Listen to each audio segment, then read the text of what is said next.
Where are you going, Holmes? Have you been invited somewhere? We have been invited, Watson. We have. Where to?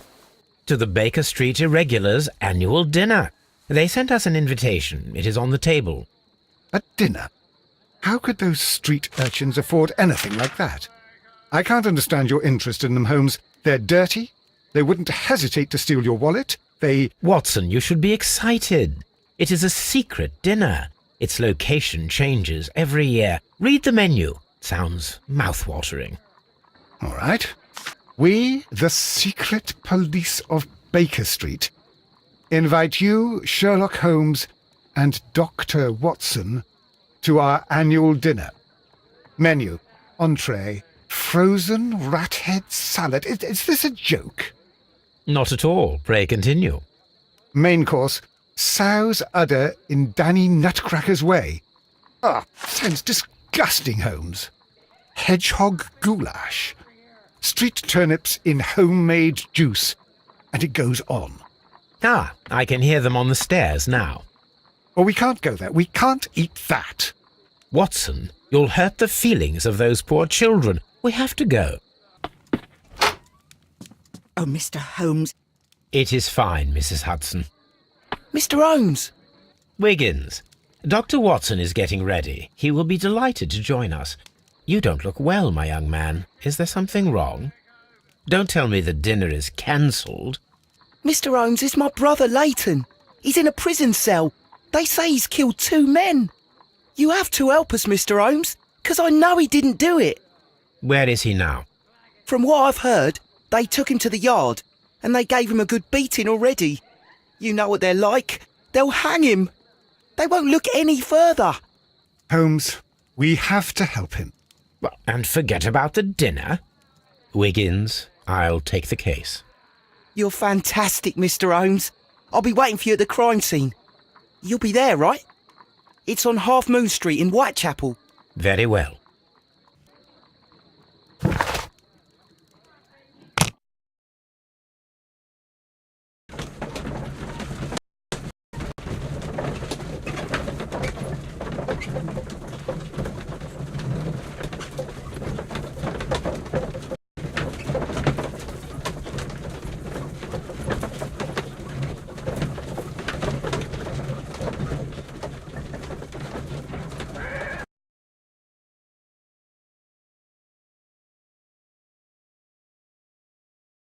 Mr. Holmes, whatever brings you here so late at night? I'm interested in the case of young Leighton Chapman. He was arrested earlier this evening and accused of a double murder. I beg your pardon? That case is quite clear to the police. Or are there any new facts that we don't know about? Who knows, Inspector? Look, you are free to investigate, of course, Mr. Holmes. Chapman was arrested with a revolver in his possession, which you can find in the evidence room. The suspect himself is in custody. Did you find anything else on his person? A few personal belongings. Nothing particular, Mr. Holmes. Thank you, Lestrade.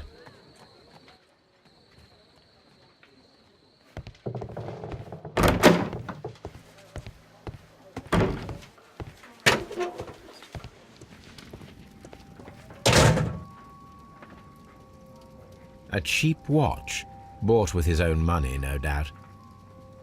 These cigarettes are filled with cheap tobacco, nothing interesting.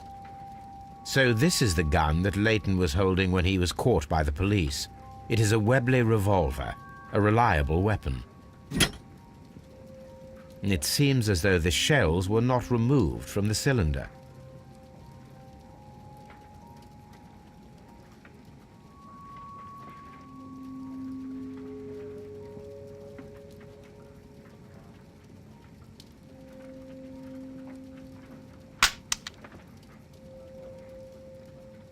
Two out of the 6 shells have been fired. There were 2 shots.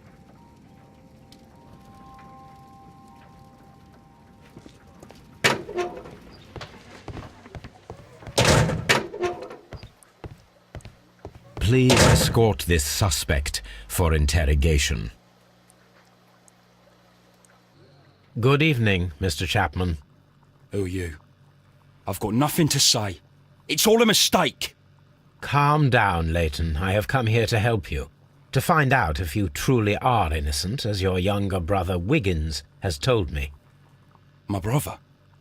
You know him? Then that means you're... Sherlock Holmes. Oh, blimey. All right, Mr. Holmes. I'll tell you everything.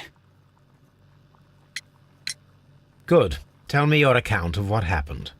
I left my work and I hurried up to see the fireworks in Whitechapel. I was late, so I decided to cut through Half Moon Street. I saw the first fireworks light up in the sky. I bumped into a constable on a corner before entering Half Moon. Then suddenly, what with all the firework flare, I saw two men. They were both lying flat in the middle of the street. I stopped where I was. I thought about turning back to the police, but as I was thinking of that, I saw a third person. He was leaning over the body that was furthest from me. The second I saw him, he raised his head and he stared at me. In a flash, I saw his gun, but he made a dash for it instead and he escaped through Whitechapel Street. So you might still have had time to return to the constable. I panicked. I didn't know what to do. Anyway, I approached the bodies just to see if they were still alive. I saw that one had blood pumping out of his stomach. He was dying. It was horrible. The second one was already dead. He had a hole in his head. He was holding a gun in his hand though. I took it, and then I followed the third man. Interesting. Pray, continue. I turned a corner, and I saw the man standing in the middle of the street. He seemed to be in some sort of panic. And then, Mr. Holmes, something strange happened. I told the police and they laughed at what I said, but I swear to you, my words are true. I started running towards him. But then I was blinded by a flash. It was so bright that I hardly saw anything for a good dozen seconds. But I kept running forward. As I arrived in Whitechapel, I heard a woman screaming. And then I was caught by the police. But there wasn't a trace of that man. Of course, then they found a gun and all that blood. I couldn't see the murderer escaping and all that mess. Perhaps I was still half-blinded at that moment. A thrilling account, my young man. Leighton, are you able to describe the person whom you saw standing in Half Moon Street? Well, I wasn't able to see his face at all. It was too dark, and he was too far away. I could see his silhouette. And what about that? Nothing so special. He was wearing a jacket. He was quite average in size and his weight. I see. Was there anything else that struck you at the time? No. But perhaps it's strange, but I can't remember the sound of his footsteps as he was running away. Perhaps it was because of the fireworks or the surprise of me seeing him.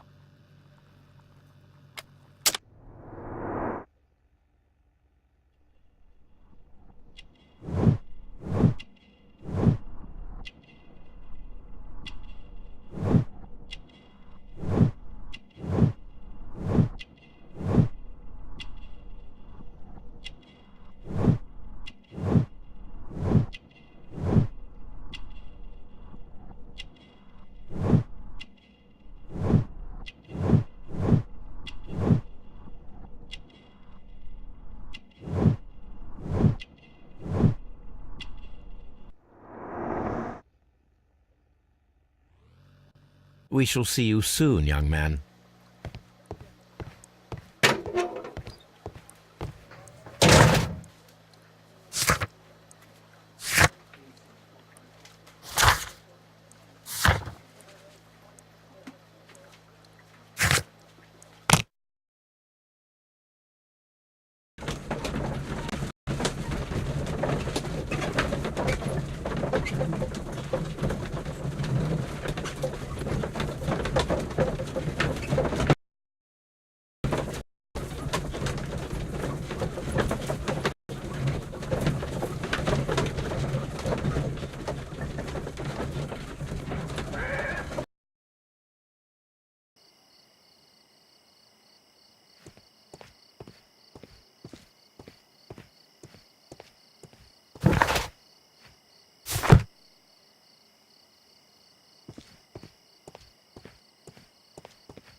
Please, gentlemen, leave the scene now.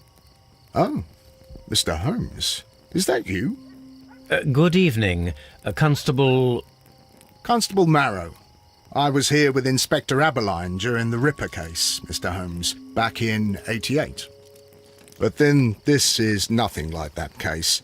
With this one, we've got the murderer, the weapon, and the statements, which speak for themselves. Of course, Marrow. But you know that appearances can sometimes be deceiving.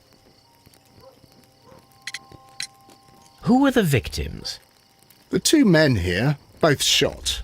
The stud fellow was Brian Vercotti, a well-known ruffian.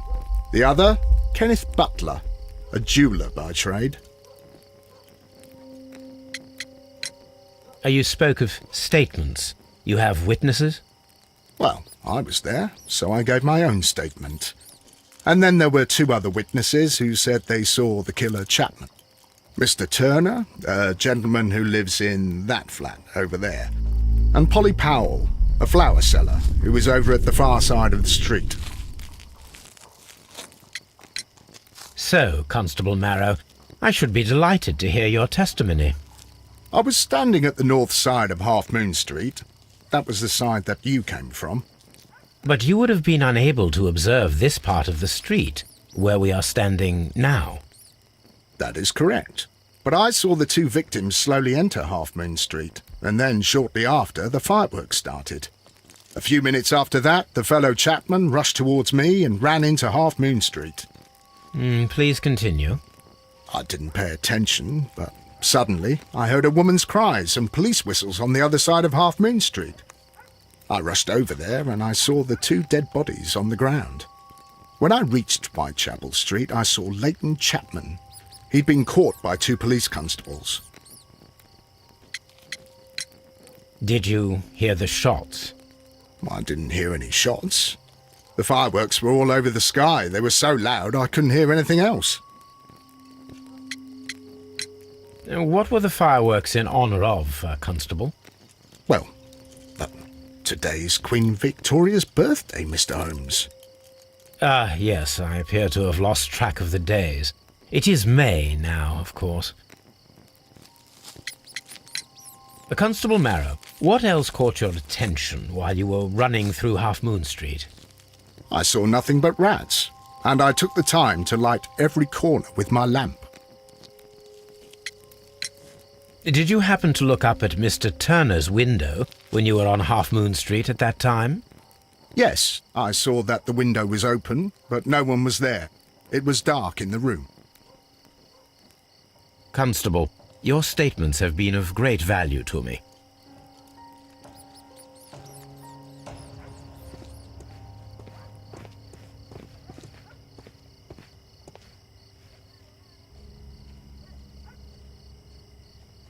Good evening, Mr. Turner. I heard Constable Marrow reply to you as Mr. Holmes. Are you that detective gentleman? I've heard of you. And well, I know things about this evening. Excellent. Might we hear your story? Could you tell us everything that you may have seen or heard? I was already in bed when the fireworks started. A few moments after, I clearly heard two gunshots from outside. Please continue. I quickly got up and I grabbed the lamp from my nightstand and I rushed towards the window. I looked down and I saw two bodies. And there was a man with a gun who was standing nearby. Where exactly? Well, near this body.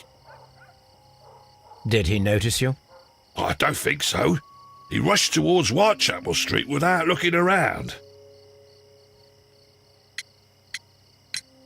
Mr. Turner, did you see anyone else in the street? No, I saw no one but that man, the murderer, the fellow they caught. Were the two shots you heard consecutive? Yes, there was a very short pause between them, and they sounded different somehow. It seemed to me that the second shot was louder than the first. That is an interesting comment. Mr. Turner, what were your actions after you stepped up to the window? I was afraid that the man with the gun might return, so I stayed close to the window till I saw the policeman coming in the Half Moon from Whitechapel. Then I walked out to tell them everything I saw.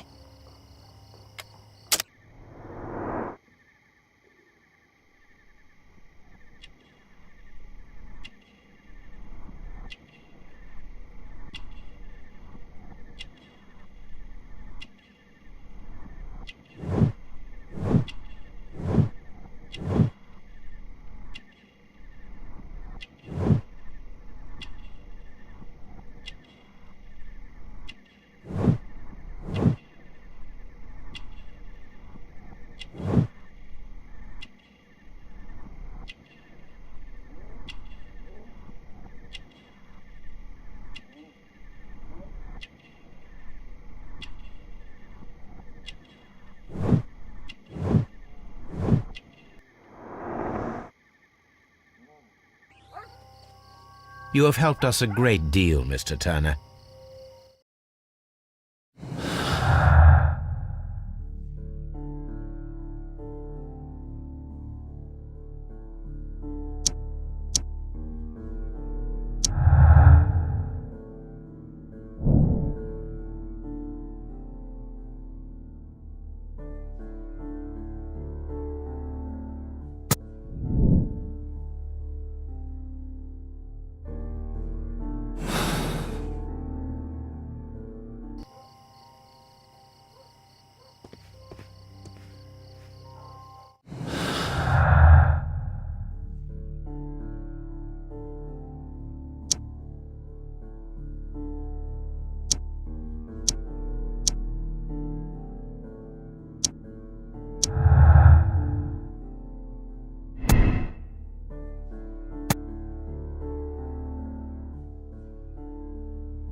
Mr. Turner, you have stated that you remained close by your window after the crime, is that correct? Oh, yes, Mr. Holmes. I stayed at my window until the policeman arrived to examine the dead bodies.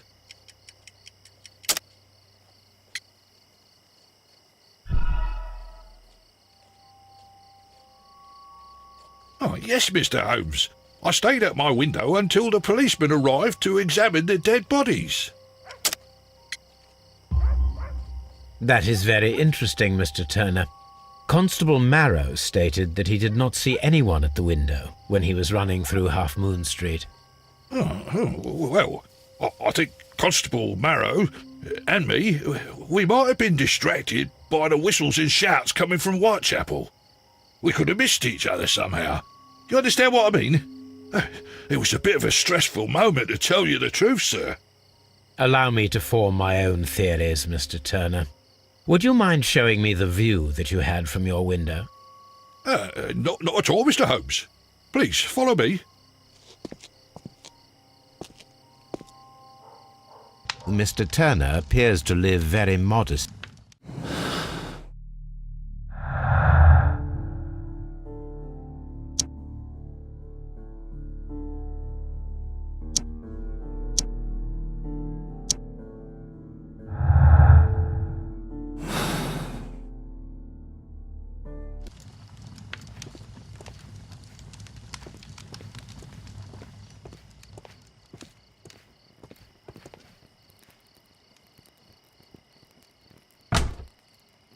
So, that's the view Mr. Turner had when he opened the window.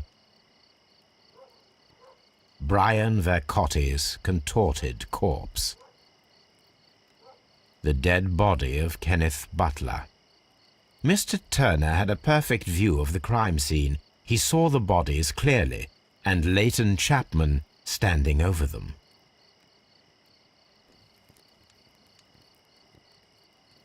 Anything else you would like to know, Mr.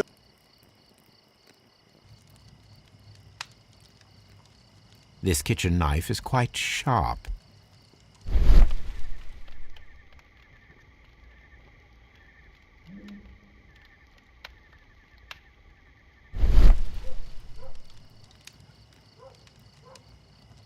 This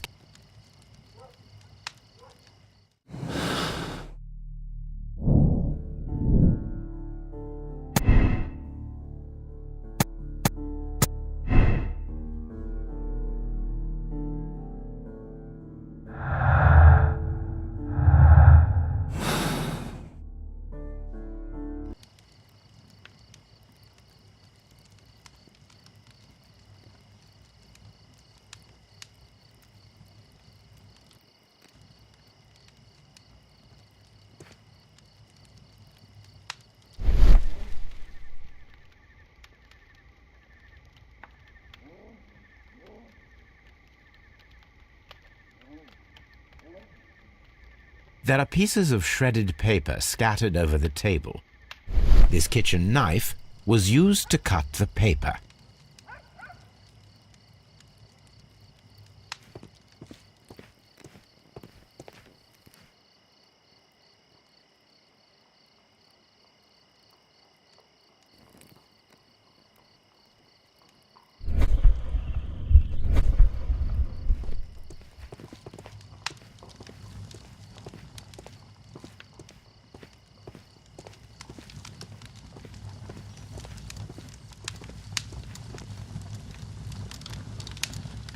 This fire is dying out.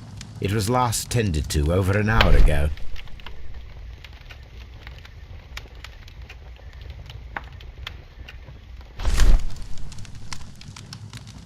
The papers are almost entirely burned. I am unable to see what's written here. These words are illegible. The papers were thrown into the fire just a short while ago.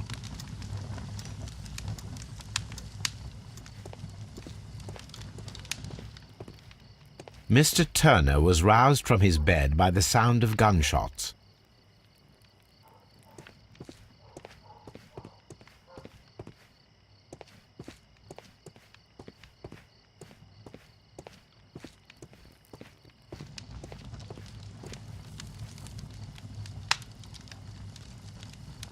The books on this shelf are in a mess. It looks as though Mr. Turner was trying to find something in a hurry here a short while ago. This walking stick is broken. It was placed here quite recently.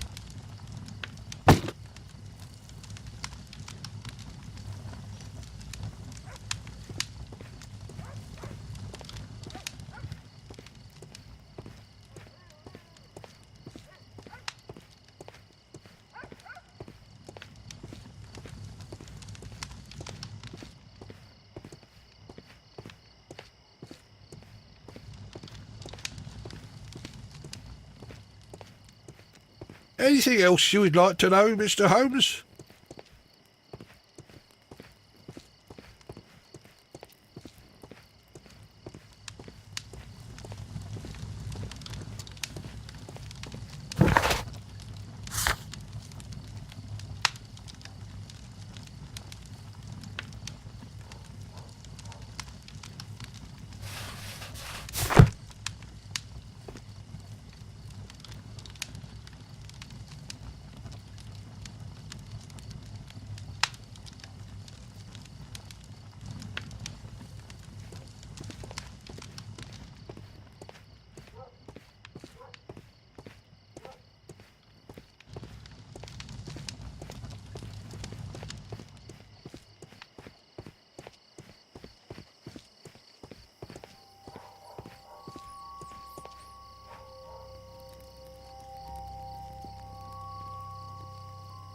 The bullet struck his head.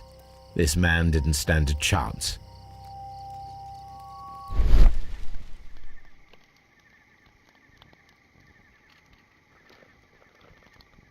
A piece of wood that has stuck between the cobblestones. Let us take a closer look.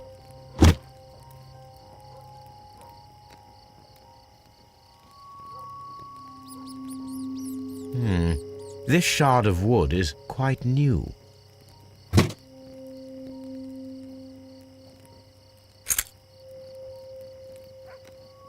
This is an ordinary key.